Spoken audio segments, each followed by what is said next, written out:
Hello dear student, I hope आप लोग अच्छे होंगे। हम लोग कर रहे हैं मॉडल टेस्ट पेपर, जो कि हम लोगों ने सेक्शन 1 सेक्शन 2 कंप्लीट कर लिया है। अब हम लोग सेक्शन 3 देखने वाले हैं। देखिए यहाँ पे सेक्शन 3 में जो है, जो 2 मार्क्स का क्वेश्चन कैरी कर रहा है, ठीक है, उसको हम लोग देखने वाले हैं। तो चलिए शुरू करते हैं। हाँ, एक बात है, आप लोग वीडियो देखते हैं बट आप लोग सब्सक्राइब लाइक नहीं कर रहे हैं। इस वजह से प्लीज़ हमारे वीडियोस को लाइक एवं शेयर भी अपने दोस्तों के साथ किया करें और सब्सक्राइब तो कर ही दें। हम अच्छे अच्छे आप लोगों के लिए वीडियोस लाते रहेंगे, अच्छे अच्छे क्वेश्चंस के। तो चलिए शुरू करते हैं। यहाँ पे क्या है, first find the value of X square plus 1/x² if X is equal to 2 + √3। तो यहाँ पे इस टाइप के क्वेश्चन में x का वैल्यू तो दिया ही हुआ है, आपको फिर किसका फाइंड आउट करना है, 1/x का, क्योंकि 1/x का हमको आगे जाके रिक्वायरमेंट होने वाला है। तो ये क्या हो जाएगा, 2 + √3। अब डिनोमिनेटर में इरेशनल नंबर है तो हम क्या कर देंगे, इसको क्या कर देंगे, ये माइनस लेंगे, 2 - √3 रेशनलाइज कर देंगे, ठीक है। तो ये क्या हो जाएगा, 2 - √3। तो 1/x का वैल्यू जो आ जाएगा, ये ऊपर 2 - √3 रहेगा, डिनोमिनेटर में 4 - 3 that is 1 which is equal to 2 - √3। तो आपने देखा कि 2 - √3 1/x का वैल्यू आ गया है। तो हम क्या करेंगे, x + 1/x का वैल्यू फाइंड आउट करेंगे। तो यहाँ पे क्या हो जाएगा, x + 1/x is equal to क्या हो जाएगा, यहाँ पे 2 + √3। फिर उसके बाद हमने क्या देखा है, 2 - √3। तो इस वजह से यहाँ से हम लोगों का √3 का वर्क कंप्लीट हो गया। बचा क्या, 4 बचा। अब हम लोग क्या जानते हैं, x + 1/x है दिया हुआ। अब बोथ साइड हम लोग स्क्वायर करेंगे। तो बोथ साइड स्क्वायर करेंगे तो ये क्या हो जाएगा, स्क्वायरिंग बोथ साइड करेंगे तो ये हो जाएगा x² + 1/x² प्लस 2ab, यानी 2 × x × 1/x। वो क्या दे देगा, x × 1/x, तो 2 ही देने वाला है। x कैंसिल होके ये क्या हो जाएगा, अदर साइड 16। अब x² + 1/x²। अब ये 2 जो है, 2 अदर साइड जाएगा तो क्या हो जाएगा, 16 - 2 दैट इज़ 14। तो आपका पहले वाले का आंसर क्या हो जाएगा, इसका 14 आ जाएगा, इसका फर्स्ट का। सेकंड में आते हैं, if p of x is equal to इतना 5x - 4x² + 3, तो p ऑफ -1। अब जहाँ जहाँ पे p ऑफ -1 ये है, तो वहाँ पे क्या कीजिएगा, इसमें तो उतना कुछ बताने की ज़रूरत नहीं है।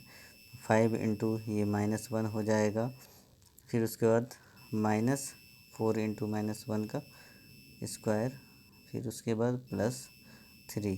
तो इसका क्या रिज़ल्ट आने वाला है, -5 -4 +3, -5 -4 +3, क्या हो जाएगा, 9 - 3 दैट इज़ -6 हो जाएगा। 9 + 3 6 हो जाएगा, -6 आंसर इसका। फिर उसके बाद if x is equal to 2k - 1 y is equal to k is the solution of the equation 3x - 5y - 7। ये तो मोस्ट इम्पोर्टेंट क्वेश्चन है, ये आ भी सकता है आप लोगों के एग्जाम पे। तो क्या हो जाएगा, यहाँ पे देखिए इसका सॉल्यूशन, जहाँ जहाँ x है वहाँ x का वैल्यू पुट कर दीजिए। क्या हो जाएगा, 2k - 1, फिर उसके बाद -5 × y का वैल्यू क्या है, k है तो k रहने दीजिए, फिर -7 विच इज इक्वल टू 0। अब इसको सॉल्व कर दीजिएगा तो 6k -3 y का वैल्यू k है तो यहाँ k रहने दीजिएगा, ठीक है। ये -3 और -5 k -7 which is equal to 0। तो यहाँ से 6k - 5 की क्या हो जाएगा, k, और k -3 और -7 that is -10। k -10 is equal to 0, तो that is k is equal to 10 आ जाएगा इसका वैल्यू। नेक्स्ट है, 2 adjacent angles on a straight line in the ratio, find the measure of each of this. इतना easy question, 5 इसको x के form में कर लीजिएगा, क्या हो जाएगा 5x + 4x is equal to, ये एडजेसेंट एंगल स्ट्रेट लाइन में तो इसका सम क्या हो जाएगा 180 degree. 9x is equal to 180 degree, x is equal to क्या हो जाएगा 20 डिग्री 20। तो आपको कह रहा है कि find major of each of this angle. तो पहला वाले x का वैल्यू 20 ले, पहला वाला एंगल क्या हो जाएगा 520 × 100, सेकेंड क्या हो जाएगा 80। इसमें उतना बनाने की ज़रूरत नहीं है। In straight in a triangle A B C 2 times of angle A, 3 times of angle B, 6 time angle C. तो इस टाइप के क्वेश्चन में क्या करते हैं, ये सारे को हम लोग के सपोज कर लेते हैं, ठीक है। यहाँ से एंगल ए का वैल्यू क्या आ जाएगा, angle A is equal to यहाँ पे k/2 आ जाएगा। फिर उसके बाद सेकंड हम लोग एंगल बी का वैल्यू आ जाएगा क्या k/2 के बाद ये k/3 आ जाएगा, ठीक है। फिर एंगल सी का वैल्यू क्या आ जाएगा k/6 आ जाएगा, ठीक है। तो हम इसको ऐड क्यों कर रहे हैं, आपको पहले बारी बारी से सबका वैल्यू फाइंड आउट करना है। Angle A equal to k/2, फिर बी इक्वल टू k/3, फिर सी इक्वल टू k/6। तो ऐसे करके फिर तीनों को ऐड करके 180 के इक्वल कर दीजिएगा, ठीक है। तो यहाँ से 180 के इक्वल कीजिएगा, डिनोमिनेटर का एलसीएम निकाल के के का वैल्यू फाइंड आउट कीजिएगा।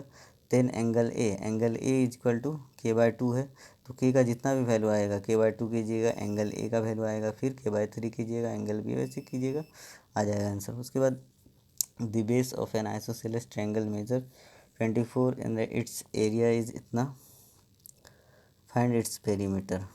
तो इस टाइप के क्वेश्चन में क्या है, measure isosceles triangle the base of an isosceles triangle. एक आइसोसेलेस ट्रायंगल है, तो इस आइसोसेलेस ट्रायंगल में हम लोग क्या करते हैं,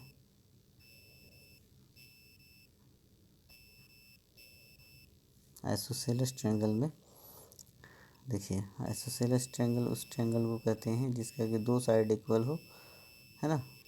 तो ये सपोज कर लीजिए ये ABC है,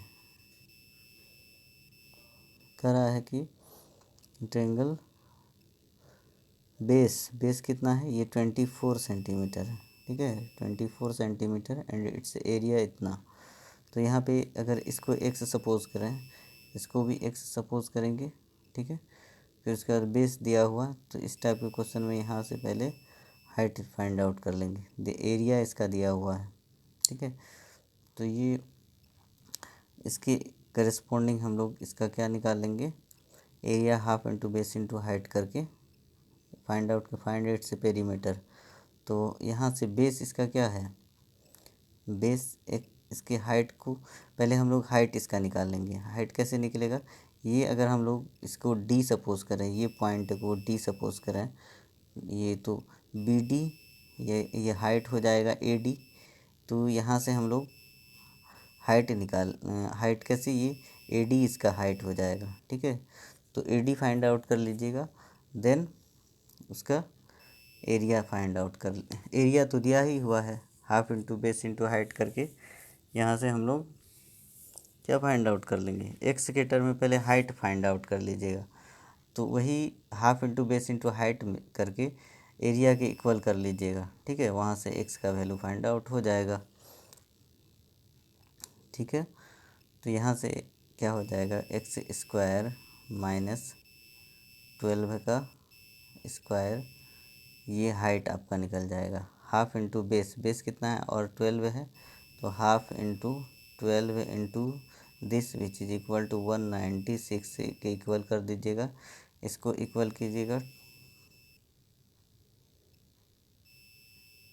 इसको इक्वल कीजिएगा, यहाँ से x का वैल्यू फाइंड आउट कर लेना है,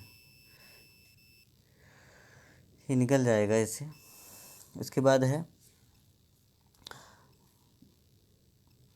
ये सेक्शन 4 में हम लोग आ जाते हैं। सेक्शन 4 3 मार्क्स कैरी करता है। इसमें देखिए, right the following in ascending magnitude. तो असेंडिंग मैग्नीट्यूड अगर हम लोग देखें, ये 6 टू दी पावर क्या है 1/6 है, फिर ये क्या है 7 टू दी पावर 1/3 है, फिर ये 8 टू दी पावर 1/4 है, सॉरी 1/4 है। अगर हम लोग इसको ये करते हैं, इसका सारे का ये हम लोग बेस ये करते हैं 1/6, 1/3 और 1/4 का एलसीएम फाइंड आउट करते हैं, तो कितना हो जाएगा तो इस टाइप के क्वेश्चन में क्या करते हैं, जैसे 1/6, 1/3, 1/4 का एलसीएम फाइंड आउट करेंगे तो क्या हो जाएगा, 6, 3 और 8 का एलसीएम फाइंड आउट कीजिएगा तो 6, 3 और 4 का, सॉरी 6, 3, 4 का तो 12 आ जाएगा।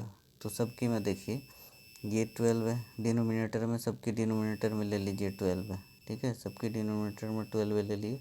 अब 6 2 × 12 होता है, 2 1 × 2, फिर उसके बाद 3 4 × 12 होता है, 4 3 × 12, फिर उसके बाद 4 2 × 8 होता है ये 2। अब देखिए यहाँ पे हम लोग देखेंगे कि कौन किसका नोमिनेटर ज़्यादा है, ग्रेटर है, वही ग्रेटर होगा। तो 7 to the power 4/12 का क्या है, नोमिनेटर ज़्यादा है, तो इसका मतलब क्या होगा, 7 to the power 1/3 जो है, यानी कि ये वाला नंबर सबसे पहले लिखाया जाएगा, ये सबसे ग्रेटर है, ठीक है। कह रहा है असेंडिंग ऑर्डर, मतलब बढ़ते क्रम में लिखना है ना, असेंडिंग मतलब बढ़ते क्रम में। तो सबसे पहले क्या आ जाएगा, सबसे छोटा वाला टर्म, सबसे छोटा वाला 2/12 वाला हो जाएगा। यहाँ पे देखिए क्या है, सॉरी यहाँ 2 है, यहाँ 4, यहाँ 3 हो जाएगा, सॉरी यहाँ पे 8 to the power 3/12। तो सबसे पहले 6, ये नहीं होगा, सबसे पहले 6 का पावर 1/6 ये होगा, ये दैट इज़ √6 ये हो जाएगा। फिर उसके बाद डिसेंडिंग ऑर्डर, फिर उसके बाद देखिए 8 to the power 3 that is 8, ये ऐसे लिख दीजिए। फिर उसका सबसे ग्रेटर क्या हो जाएगा, 7 to the power 4/12 that is √7 है ना, ऐसे √7 सबसे ग्रेटर √7, देन ये 8 सबसे लेसर हो जाएगा 6 to the power 1/6, फिर उसके बाद 8 to the power 1/4, फिर 7 to the power 1/3। इस तरीके से बनाते हैं एलसीएम लेके इसके पावर का। फाइंड द वैल्यू ऑफ के फॉर विच इतना इज़ अ फैक्टर। तो इस टाइप का क्वेश्चन हमने बहुत सारा बता दिया है। क्या करेंगे, x = x-1 फैक्टर है, तो क्या करेगा, सब सेटिस्फाई करेगा, और x = क्या हो जाएगा, यहाँ से अगर हम लोग देखें x = क्या रख देंगे, x-1 = 0 दैट इज़ x = 1 है ना। अब 1 रख के यहाँ सारे में 1 रख देंगे तो क्या हो जाएगा, 1 रखेंगे तो 2 + 9 + 1 + k। अब ये फैक्टर है तो ये इस पॉइंट पे क्या होगा, 0 हो जाएगा, विच इज इक्वल टू 0। तो 2 + 9 11, 11 + 1 12, k = -12 हो जाएगा। इसमें उतना कुछ है नहीं। Vertices of square ABCD are इतना इतना इतना। सी का इसमें वर्टिसेस सी का नहीं बताया है। अब देखिए यहाँ पे, तो इसको सबसे पहले आप ग्राफ पेपर पे ड्रॉ कर लीजिएगा। अब एक बात माइंड में रखना है कि स्क्वायर है ना, तो स्क्वायर में क्या होता है कि सारे साइड्स क्या होंगे, इक्वल होंगे, ठीक है। अब ए का आपको कोऑर्डिनेट बता दिया है, बी का बता दिया है, डी का बता दिया है, तो हम लोग क्या कर जानते हैं कि ऑब्वियस सी बात है, ये जितना डिस्टेंस ये होगा उतना इसका भी, उतना इसका भी, और उतना इसका भी। तो सारे डिस्टेंस ये होने के लिए कौन ऐसा नंबर है वो आप नहीं बता सकते हैं, ये आप अपने से कर लीजिएगा। ये क्या होगा, ये पॉइंट आप फाइंड आउट कर लीजिएगा। कैसे फाइंड आउट कीजिएगा, यहाँ का भी डिस्टेंस यहाँ का भी डिस्टेंस सेम होगा तो उसके मेजर से, ठीक है। फिर उसके बाद आते हैं नेक्स्ट क्वेश्चन, कह रहा है उसके बाद एरिया भी इसमें निकालने कर रहा है। तो एरिया कैसे निकालिएगा, साइड का डिस्टेंस जो निकला है, लेंथ है, सॉरी जो भी साइड आएगा उसका स्क्वायर करके एरिया निकाल लीजिएगा। उसके बाद देखिए 30 नंबर में कह रहा है कि 2 plane mirrors M and N are placed parallel to each other as shown in the figure. A ray AB is incident on the first mirror. It is reflected twice and emerges in the direction CD. Prove that AB parallel to CD। ठीक है, ये जो line है ये एक दूसरे के parallel है कि नहीं, वही प्रूफ करना है। तो सबसे पहले हम लोग इस टाइप के क्वेश्चन में क्या करते हैं, दिख रहा है आपको कि M जो है N की पैरेलल है, क्या है, M जो है N की पैरेलल है, वो लिख लीजिएगा। फिर उसके बाद यहाँ पे अगर हम लोग देखें CN इसके परपेंडिकुलर है, ठीक है, और CN N के भी परपेंडिकुलर है, M के भी परपेंडिकुलर है, दोनों दिखा दीजिएगा। फिर उसके बाद क्या कीजिएगा, MB इसके परपेंडिकुलर है, जब दो लाइन एक ही मतलब कि लाइन पर परपेंडिकुलर होता है तो हम कह सकते हैं कि वो दोनों परपेंडिकुलर लाइन भी क्या होगा, वो पैरेलल होगा। Then we can say that C N parallel to M B, है ना। जब सी एन एम बी के पैरेलल हो जाएगा तो हम क्या कह सकते हैं यहाँ पे कि 2 जो है 3 के इक्वल होगा, एंगल 2 यहाँ पे तब सी बी बी सी क्या करेगा, इसमें बी सी ट्रांसवर्सल का काम करेगा। जब एम बी और सी एन पैरेलल होगा तो यहाँ पे बी सी ट्रांसवर्सल का काम करेगा। तो then we can say that angle 2 is equal to angle 3, ठीक है। तो यहाँ से एंगल 2 एंगल 3 के इक्वल हो गया, वो हमने ये कर लिया। अब फिर हम लोग क्या जानते हैं, by the laws of reflection, when AB incident on mirror M, then यहाँ पे जो ये जो MB है, MB से पहले एंगल 1 और एंगल 2 क्या होगा, एक दूसरे के इक्वल होता है। हम लोग लॉज ऑफ रिफ्लेक्शन में क्या जानते हैं, इंसिडेंट रे और रिफ्लेक्टेड रे एक दूसरे के इक्वल होते हैं। फिर उसके बाद ये लाइन यहाँ हुआ, फिर ऐसे रिफ्लेक्ट होकर चला गया, तो यहाँ भी क्या हो जाएगा, एंगल 3 एंगल 4 के इक्वल होगा। तो इस तरीके से हम लोग क्या करेंगे, फिर उसके बाद सम कर लेंगे। तो 3 + 4 इक्वल हो जाएगा किसके, 1 + 2 के, ठीक है। तो 1 + 2 के इक्वल हो जाएगा 3 + 4। देन यहाँ पे बी सी क्या हो जाएगा, ट्रांसवर्सल का काम करेगा। फिर उसके बाद देन हम क्या कर सकते हैं लास्ट में कि जब बी सी ट्रांसवर्सल का काम करेगा तो A B parallel to C D हो जाएगा। उसके बाद next 31, in two triangles A B C P Q R, two sides AB and BC and a median AD of triangle ABC are correspondingly equal to the sides PQ and QR, and a median PM of triangle PQR. Prove that triangle ABC congruent to triangle PQR। कह रहा है कि दो triangle है ABC और PQR, two sides ABC and median AD। देखिए यहाँ पे क्या है, ए बी सी और इसका मीडियन है ए डी। फिर उसके बाद दूसरा ट्रायंगल क्या है,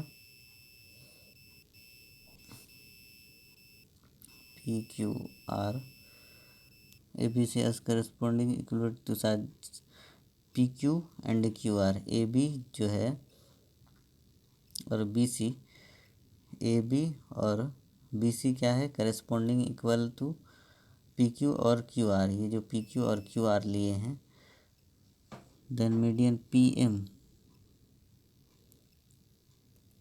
P Q and Q R, P M of triangle P Q R. Prove that, तो एक बार और देख लेते हैं क्या है, P M of and median, ठीक है। तो यहाँ पे दो ट्रायंगल ले लिया है, देखिए ए बी सी ले लेंगे, फिर यहाँ पे डी ले लेंगे, ठीक है। फिर उसके बाद अदर ट्रायंगल लिया है पी क्यू आर, ठीक है। और यहाँ पे एम अदर ये ले लिया है, ठीक है। तो आपसे कह रहा है कि in two triangle A B C P Q R, two sides A B and B C and median A D, A B और B C and median A D of triangle are corresponding equal to P Q Q R median. तो यहाँ पे हम लोग क्या करना है, A B is equal to P Q कर दीजिएगा, फिर उसके बाद B C is equal to Q R कर दीजिएगा, ठीक है। तीसरा कंडीशन है A D is equal to P M कर दीजिएगा। तीन साइड इक्वल होगा तो ये करस्पॉन्डिंग ट्रायंगल इक्वल होगा। फिर उसके बाद सी पी सी टी से A C is equal to P R कर दीजिएगा। एकदम सिंपल क्वेश्चन है, इसमें कोई उतना ये दिक्कत की बात नहीं है। तीन कंडीशन प्रूफ होना चाहिए, बाय साइड साइड से आप इसको प्रूफ कर सकते हैं। टू स्टूडेंट्स, देखिए यहाँ पे मीडियन कह दिया है ना, तो मीडियन को भी हम इक्वल कर सकते हैं, या नहीं तो उसका मीडियन का है तो उसका हाफ भी ले सकते हैं। ज़्यादा कोशिश करेंगे मीडियन ले लेने की। Two students A and B contributed R S इतना 100 टुवार्ड्स द प्राइम मिनिस्टर। तो इस टाइप की में क्या कीजिएगा कि let A gives X and Y gives Y, तो X plus Y is equal to 100 कर दीजिएगा, क्योंकि यही है ना। अब वहाँ पे कोई रेशियो तो दिया हुआ नहीं है, एक का एक्स सपोज कर लीजिएगा, एक का Y, which is equal to 100। Relief fund and earthquake, write a linear equation, data draw state graph. तो इस टाइप के ग्राफ ड्रॉ करने के लिए आप अलग अलग वैल्यूज़ को लेके एक बॉक्स में कर लीजिएगा। एक एक्स एक वाई सपोज़ कर लीजिएगा। अब देखिए एक्स का अगर हम लोग 20 रखते हैं तो उसकी करस्पॉन्डिंग वाई क्या हो जाएगा, 80 हो जाएगा। फिर एक्स अगर 50 रखते हैं तो उसकी करस्पॉन्डिंग वाई 50 हो जाएगा। तो 2 पॉइंट है एक्स और वाई का, ये करके बॉक्स बना के उसको प्लॉट कर दीजिएगा। ऐसे ही बनाना है इस क्वेश्चन को। फिर उसके बाद देखिए नेक्स्ट है, और फार्मर हैज़ ट्रायंगुलर फील्ड, इतना देखिए फील्ड का लेंथ दिया हुआ है। ये तो सिंपल क्वेश्चन से है, ये दिया हुआ है। फिर उसके बाद दूसरा ऐसा दिया हुआ है, ठीक है। तो पहले इस क्वेश्चन को अच्छे से पढ़ लीजिए, अच्छे से पढ़ लीजिए। इसमें इस पार्ट का पहले एरिया निकाल लीजिएगा। फिर उसके बाद नीचे वाला जो है उसमें एक कंसेप्ट यही है कि लेंथ दिया हुआ है। सपोज़ कर लीजिए ये 240 है, ये कितना दिया हुआ है 320, फिर उसके बाद ये 400 दिया हुआ, ठीक है। तो कह रहा है कि जो लॉन्गर लेंथ है उसी पर इसके अपोजिट वर्टिसेस से हाफ किया जा रहा है। तो ये कितना हो जाएगा, ये वाला पार्ट जो है 200, फिर ये वाला भी 200 हो जाएगा टोटल। ये है तो ये 200 आपको पता है, ये 240 है, ठीक है। ये आपको फाइंड आउट करना होगा। ये फाइंड आउट कैसे कीजिएगा, अब वो वाला हीरोन्स फार्मूला लगा सकते हैं, सॉरी हीरोन्स फार्मूला से तो इसका एरिया फाइंड आउट करना है। तो हीरोन्स फार्मूला, इसमें भी हीरोन्स फार्मूला लगेगा और इसमें भी हीरोन्स फार्मूला का यूज़ कीजिएगा। अगर हाइट अगर या कुछ पता नहीं हो तो क्या कीजिएगा, ये जो अभी जो हाइट ये क्या था, तो इस टाइप के में ये परपेंडिकुलर होगा, तो ये एक हाइपोटेन्यूज होगा, एक बेस होगा, तो ये हाइट निकाल लीजिएगा बाय पाइथागोरस थ्योरम। देन इसका एरिया, फिर इसका एरिया निकाल लीजिएगा, ठीक है। फिर उसके बाद देखिए, how much area has been used for wet potatoes and onion. Last में तीनों के एरिया को ऐड कर देना है। तो देखिए लास्ट हम इसको कंप्लीट ही कर देते हैं, इसमें हिंट देना है आपको। आपको हिंट देंगे, आप लोग कर लीजिएगा। If the bisector of the vertical angle of A triangle bisects the base, prove that the triangle is isosceles. कह रहा है कि if the bisector of the vertical angle of a triangle, तो ये है एक, सपोज कर लीजिए एक ट्रायंगल ए बी सी लिए हैं, ए बी सी। कह रहा है कि ये जो है इसका बाइसेक्टर है, ठीक है। सपोज कर लीजिए डी पे ये बी सी को बाइसेक्ट करता है। तो हमको क्या करना है, prove that the triangle is isosceles, ठीक है। If the bisector of the vertical angle of a triangle bisects the base, base को बाइसेक्ट करता है। तो हम लोग यहाँ पे क्या करते हैं, 3 कंडीशन को प्रूफ करेंगे, ठीक है। यहाँ पे देखिए ए डी, अगर हम लोग देखें क्या लिखेंगे, in triangle A B D and A C D, क्या लिखिएगा, in triangle A B C, A B D and A C D, in ये लिख लीजिएगा। अब उसके बाद लिखिएगा A B is equal to, A B is equal to A C, A B is equal to A C कर लीजिएगा। फिर उसके बाद लिखिएगा B D is equal to, उसके बाद ये नहीं करना है, क्या कीजिएगा, जैसे ये ट्रायंगल है ए बी सी, ये बाइसेक्ट किया, तो जब ये बाइसेक्ट करेगा तो ये परपेंडिकुलरली बाइसेक्ट करेगा, ठीक है। तो फिर हम लोग ऐसे लिखेंगे, in triangle A B D and A C D, A B is equal to, A B is equal to A C. फिर उसके बाद लिखेंगे angle A D B, angle A D B is equal to angle A D C, क्या लिखेंगे, ए D सी। ये भी चीज़ equal to क्या हो जाएगा, ये 90 डिग्री के इक्वल कर देंगे। अब तीसरा condition, A D is equal to A D, आपको दिख रहा होगा दोनों ट्रायंगल में, सॉरी यहाँ ए डी होगा, A D is equal to A D, और इसका रीजन हम लोग क्या लिखेंगे। अब देखिए A B is equal to A C, हमको नहीं, ये नहीं करना है, ये रॉन्ग हम स्टेप ले रहे हैं। ये ट्रायंगल है ए बी सी, एक ट्रायंगल है, ये इसको बाइसेक्ट किया। तो आपको प्रूफ क्या करना है, सबसे पहले लिख लीजिएगा, to proof A B is equal to A C, क्या लिखिएगा, to proof A B is equal to A C, ठीक है। तो लिखेंगे फिर उसके बाद, ये तो डी पॉइंट है, in triangle A B D and A C D, यहाँ पे क्या लिखिएगा आप, A B, sorry A B नहीं लेना, ए बी तो प्रूफ ही करना है, ठीक है। तो यहाँ पे लिखिएगा B D is equal to, B D is equal to D C, क्योंकि इसको बाइसेक्ट कर रहा है ना, तो इस तरीके से हम कर सकते हैं। फिर उसके बाद angle A D B is equal to angle A D C, angle A D B is equal to angle A D C which is equal to 90 degree,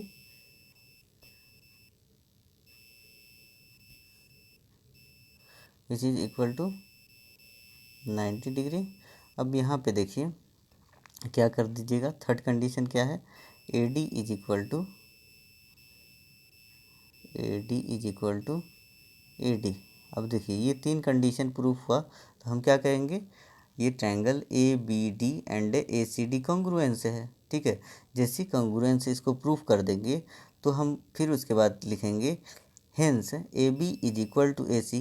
क्यों करेंगे, जब ये कॉन्ग्रुएंस होगा तो ये साइड, ये साइड, ये साइड, ये सारे तो इक्वल हो गए, तो हम A B, hence A B equal to A C लिख के रीजन में ब्रैकेट में लिख देंगे by C P C T. C P C T क्यों लिखेंगे, corresponding part of congruence triangle, C P C T क्या होता है, corresponding part of congruence triangle. तो ये हम लोग रीजन में लिख देंगे, तो प्रूफ हो जाएगा A B is equal to A C. जब ये ए बी ए सी के इक्वल होगा तो ऑब्वियस सी बात है, दो साइड किसी भी ट्रायंगल में इक्वल होगा तो वो आइसोसेलेस होगा, तब हम लोग लिखेंगे hence A B C is an isosceles triangle. फिर उसके बाद आते हैं 35 number, if X is equal to इतना, वाई इज इक्वल टू इतना। तो इसमें क्या करना है, इसमें कुछ नहीं है, इसके डिनोमिनेटर को पहले ये रेशनलाइज करके लिख लीजिएगा, फिर इसके डिनोमिनेटर को रेशनलाइज करके लिख लीजिएगा, देन एक्स स्क्वायर का वैल्यू फाइंड आउट कर लीजिएगा, फिर वाई स्क्वायर का बारी बारी से, और लास्ट में ऐड कर दीजिएगा। इसको सॉल्व कीजिएगा तो इसका वैल्यू जो आएगा ये 98 आ जाएगा, ठीक है, ये 98 आएगा, ठीक है। फिर उसके बाद नेक्स्ट है a floral design on a floor. I think ये क्वेश्चन जो है आपके एनसीईआरटी बुक से लिया गया है, तो इसमें तो कोई दिक्कत होना नहीं चाहिए। पहले क्या कीजिएगा, इस पार्ट का एक ट्रायंगल का पार्ट क्या है 28 + 9 + 35, तो इसका एक पार्ट का फाइंड आउट कर लीजिएगा, टोटल वैसा कितना पार्ट है, इसका दोगुना फिर इसका पार्ट कर लीजिएगा। पहले 28 + 9 + 35 लेके मतलब एक ट्रायंगल का एरिया निकाल लीजिएगा, फिर उसके बाद इसका दोगुना कर दीजिएगा तो एक फ्लोरल पार्ट का निकलेगा, ठीक है। टोटल कितना फ्लोरल पार्ट है, 1 2 3 4 5 6 7 8, तो एक फ्लोरल पार्ट है, टोटल 8 फ्लोरल पार्ट है। 1 का निकालिएगा, उसको 8 से मल्टीप्लाई कर दीजिएगा, फिर उसी को 50 पैसा से भी मल्टीप्लाई कर दीजिएगा, तो ओवरऑल ये रिज़ल्ट आ जाएगा। तो ये था आपके फाइनल, हमने इसको कंप्लीट ही कर दिया है। तो आई होप कि आप लोगों को अच्छा लगा होगा वीडियो, हमने बहुत आप लोगों के लिए बहुत ही मेहनत से बनाया है। आप लोग प्लीज़ इसको शेयर कीजिएगा, लाइक कर दीजिएगा, अगर आप चैनल को सब्सक्राइब नहीं किए हैं तो सब्सक्राइब कर लीजिएगा। Thank you for watching.